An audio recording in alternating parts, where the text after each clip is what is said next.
ورحمۃ اللہ وبرکاتہ۔ امید کرتا ہوں جی آپ سب خیر وافیت سے ہوں گے، ٹھیک ٹھاک ہوں گے۔ اللہ رب العزت آپ کو خوش رکھے، آباد رکھے، سلامت رکھے۔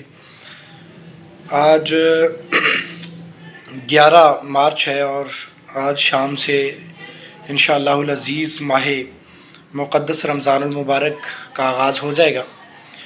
تو ماہ مقدس آنے والا ہے، اسی حوالے سے تمام امت مسلمہ کو ماہ مقدس کی مبارکباد، ایڈوانس مبارکباد۔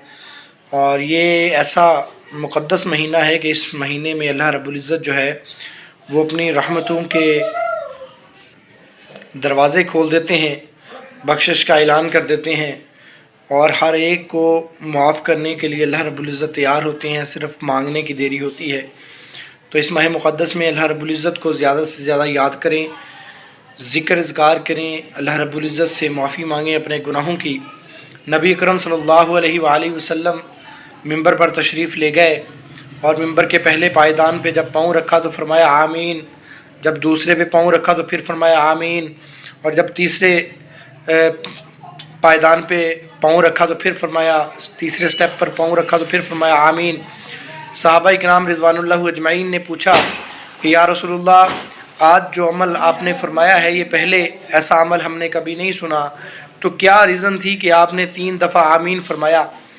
تو نبی کرم صلی اللہ علیہ وآلہ وسلم نے فرمایا کہ جب میں ممبر پر جا رہا تھا تو جبرائیل علیہ السلام تشریف لائے اور آپ نے 3 بد دعائیں دی۔ آپ نے فرمایا کہ جس نے ماں باپ کو بڑھاپے میں پایا اور اپنی بخشش نہ کروا سکا وہ شخص برباد ہو گیا، وہ تباہ ہو گیا۔ میں نے کہا آمین۔ پھر دوسرے سٹیپ پہ پاؤں رکھا تو جبرائیل امین نے فرمایا کہ تباہ ہو گیا، برباد ہو گیا وہ شخص جس نے ماہ رمضان پایا اور اپنی بخشش نہ کروا سکا۔ میں نے فرمایا آمین۔ اور تیسرے نمبر پر جب میں تیسرے پائیدان پہ پہنچا تو جبرائیل امین نے فرمایا کہ تباہ ہو گیا، برباد ہو گیا وہ شخص جس کے سامنے آقا علیہ السلام کا نام آیا اور اس نے درود نہ بھیجا، سلام نہ بھیجا۔ تو یہ ماہ مقدس بہت ہی مقدس ہے۔ اس ماہ مقدس میں اللہ رب العزت سے زیادہ اپنے اعمال پر معافی مانگیں، دعائے استغفار کریں تاکہ اللہ رب العزت ہمارے گناہوں پر نظر ثانی کرے، ہمیں گناہوں سے معافی عطا فرمائے اور ہمارے لیے یہ مقدس مہینہ جو ہے وہ بابرکت بنائے۔ اللہ رب العزت ہم سب کا حامی و ناصر ہو۔ السلام علیکم ورحمۃ اللہ وبرکاتہ۔